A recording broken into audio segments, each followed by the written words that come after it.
What's up, guys? Ninth Jim here, bringing another VGC 2020 Pokemon Sword and Shield competitive video. Today we're going to be talking about Jellicent, a water ghost type Pokemon. Pretty sweet Trick Room setter, has a good bit of support attacks as well as good attacks. Pretty good stats overall, honestly. And yeah, we'll start talking about it. So first off, typing water ghost is pretty good. Overall, we have 2 immunities being normal fighting because we're ghost, and then we have 5 resistances: fire, water, ice, poison, bug. Not bad. A good bit of resistances, 2 immunities, and then 4 weaknesses. We have electric, grass, ghost, and dark. 0 quad weaknesses. Very good typing in general. Only 4 problematic ones, and it's not bad. It's pretty good. So Jellicent has a cool ability called Water Absorb, which is immune to water type attacks, except it heals. So whenever you get hit by any kind of attack in general, you get to heal 1/4 of your maximum hit points. Pretty solid. There's a lot of safe times to switch into this, using something like a Cinderace or an Arcanine. You see something like that coming in, a Scald from an opposing Pokemon, a Surf, Vicious Rend. You switch your Jellicent in, you get to heal up, or you just get to block it, and then you get a free switch into the Jellicent, set up Trick Room, set up something, start Strength Sapping. Pretty good Pokemon. Anyway, let's talk about its stats here real quick. So Speed 60 is a little bit higher than most Trick Room Pokemon, so it's not the best under Trick Room, but it has Trick Room, it's a great Trick Room setter, and overall it's just pretty solid for that. 60 is not too bad with hindering nature and 0 investments. You're at 58, and of course we have speed tiers, so we'll talk about that briefly. But it's pretty solid. And then we also have, for bulk, 100 HP, 70 defense, and 105 special defense. Pretty solid overall. Defense is just about average, but 100 HP and 105 special defense is really solid.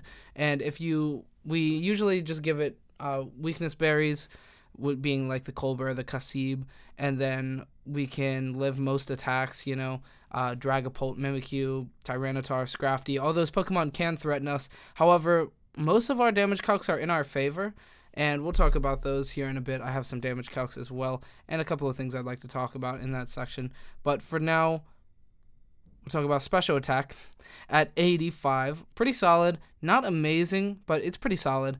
It's not as good as a lot of the Trick Room setters that we've seen. Reuniclus, Bronzong's pretty good. It's better than Dusknoir. Dusknoir doesn't even attack usually, or if it does, it's like Nightshade, which, yeah.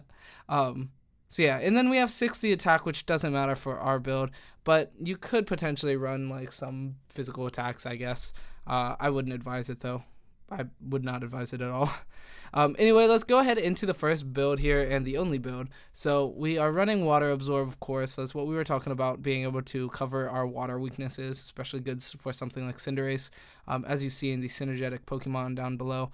But we also have Colbur Berry, and this could be flexed into something else like Kasib Berry, Citrus Berry, or Safety Goggles. I have them on the side. Safety Goggles is less so, but I've seen it on some builds, being able to, what all those Safety Goggles do again?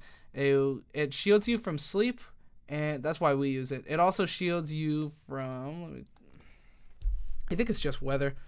Immune to powder moves and damage from sandstorm or hail. So it's not amazing, but it's there.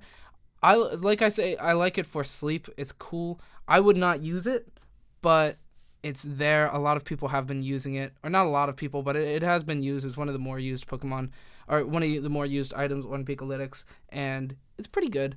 Being able to keep you away from getting slept, so you can get your Trick Room up guaranteed. Not guaranteed, but much more so. Closer to guaranteed. And then we also have Colbur Berry and Kasib Berry. Both are having our super effective damage. We have Colbur Berry on right now, has the super effective damage of dark moves, and then we also have the Kasib Berry there, which has the super effective damage of ghost type moves. And then we also have Citrus Berry, which just gives us 25% whenever we get to 50 or lower. Pretty solid in general. And then we have our move pool. So Trick Room, Strength Sap, Scald, and Shadow Ball is our move set of choice. Having Trick Room, Strength Sap is pretty solid. It lowers it lowers your attack by 1. The target, it lowers their attack by 1, and then you heal up damage according to their attack stat. It's very solid against a lot of threats. A lot of things, like something like a Tyranitar, hits you for super effective damage, and then you live it, and then you strength sap them, and you heal all of it back because it's very high in attack. A lot of things like that you can just strength sap over and over again, reducing their threat levels, I guess. That's a word. Reducing their threat level, and then healing up damage, which is pretty solid in general. And then we also have Trick Room, obviously, like we were saying, Trick Room setting with this Pokemon is very solid. And then we also have Scald and Shadow Ball for spread, or for coverage moves. They are both stabs, so they're both doing a little bit more damage. And Scald is really solid, getting burns off, and then Shadow Ball also has a chance to lower special attack, or special defense. Special defense. I'm goofy. Lower special defense, it's a 10% chance, so it's not going to happen very frequently, but it's there, which is pretty good. I knew that was special defense. I'm goofy. Anyway, we also have Giga Drain as a potential attack. That's pretty solid if you want to use that instead of Strength Sap. I like Strength Sap more. And we also have Will-O-Wisp, which is pretty solid, spreading burns, but Scald has a chance to spread burns, even though that chance is not high enough to really rely on it ever. We also have Imprison, which is solid for Imprison Trick Room. I've talked about that before. It's very good, being able to stop your opponent from setting Trick Room. This Pokemon is, like I said, much faster than a lot of Trick Room users, so you could potentially run the Imprison, stop your opposing Pokemon's Trick Room from happening, and then you outspeed a lot of more common Trick Room setters in general, which is really solid. And then we also have Protect, which is Protect, you know. Anyway, into our stats, we have 236 poured into HP, we have 180 poured into defense, 44 and 44 into special attack and special defense. I know what you're thinking. Oh, there's 4 missing. But how EVs work is if you put, after the first 4, it's only 8, gives you more EVs. So the 4 that's missing is unfortunately just bad. We can put it into speed to maybe outspeed opposing Jellicents, but that 58 to 59 could be relevant. Let me see.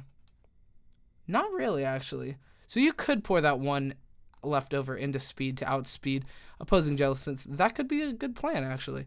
So keep that in mind. Test around with that. You could do that. But we have 180 into defense and special defense 44.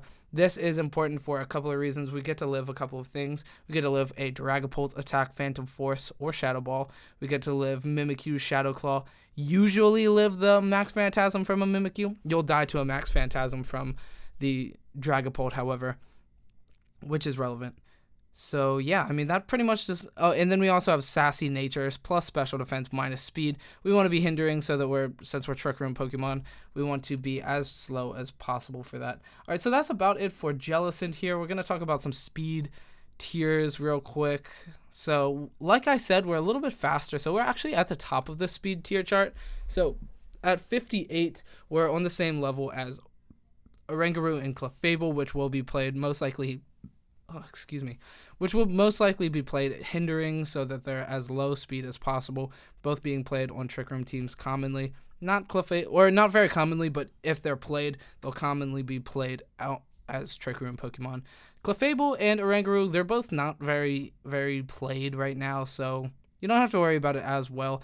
Oranguru kind of got nerfed with being, Instruct just fails whenever it is used on a Dynamax Pokemon. I'm sorry, my mind is not getting my words out today. But yeah, so Jellicent's on the same speed tier as those. Fortunately, above us, everything, the next like really relevant Pokemon above us is a good bit up. Like it's like Scrafty and Tyranitar. These Pokemon, there's just not a lot in between that 58 and like 80 speed tier.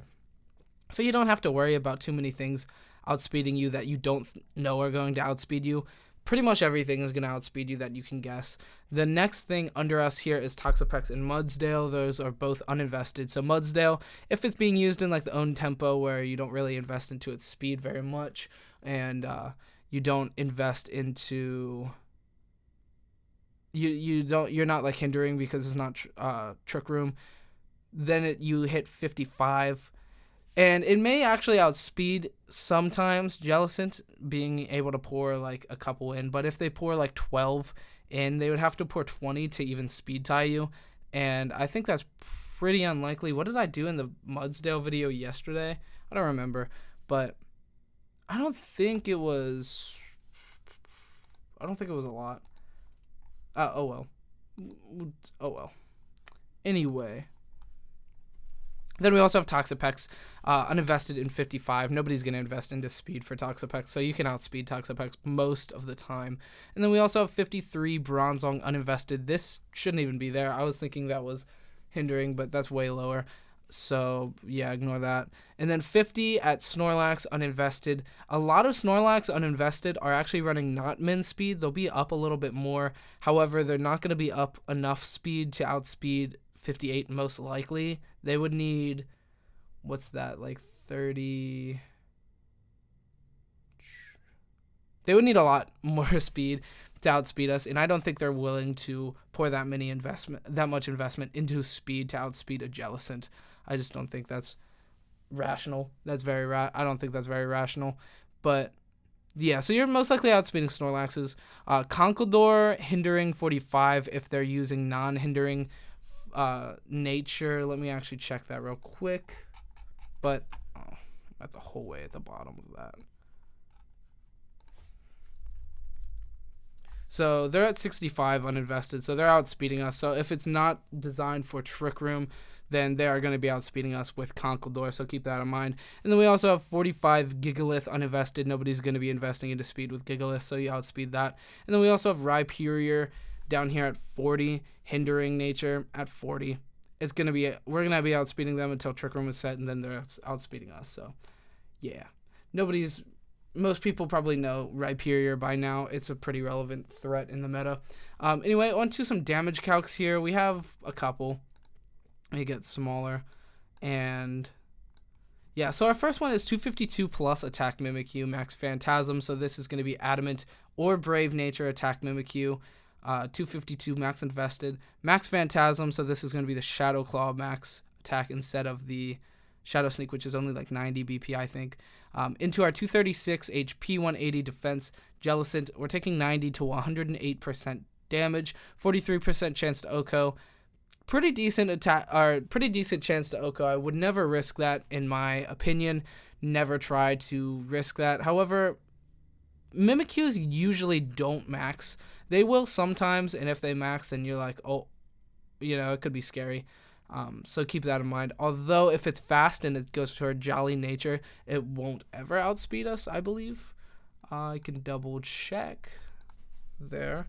I feel like this is a slower video. I keep having to double check things. I'm sorry if that's the case and you're like, oh, this is boring.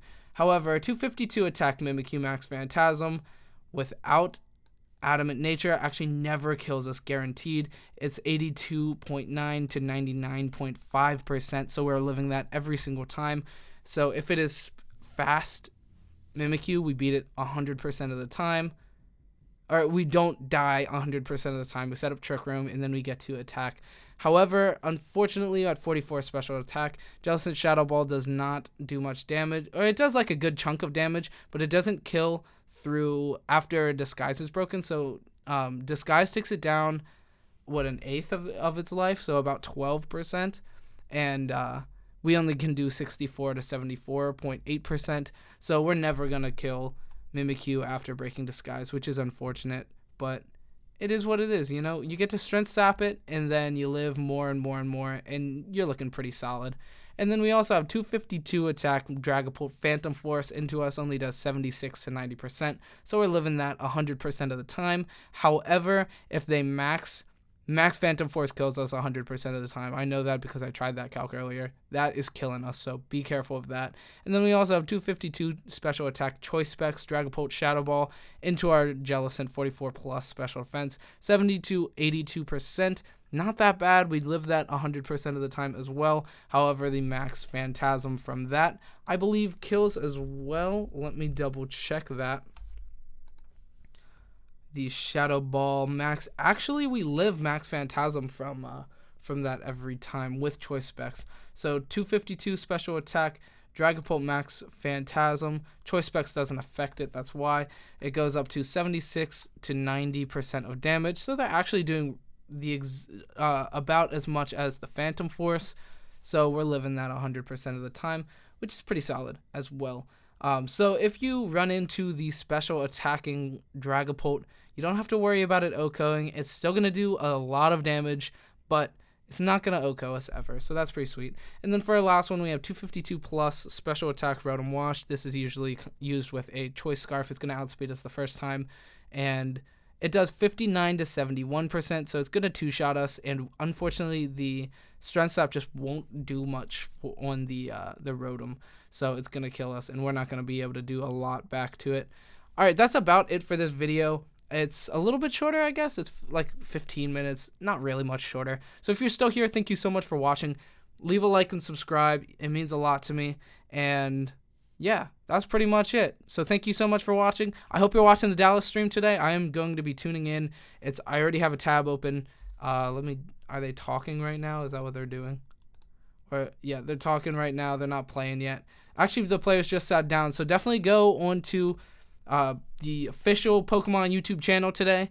Check out the Dallas Regionals. It's awesome. I've been looking forward to watching this for a little while now, so that's awesome. And yeah, that's all I got today, so go tune in to that. Leave a like and subscribe. Comment any guys you want to see in future videos, and thank you so much for watching. Have a great day. Have a great stream. Watch the stream. That's what I'm saying. All right, bye.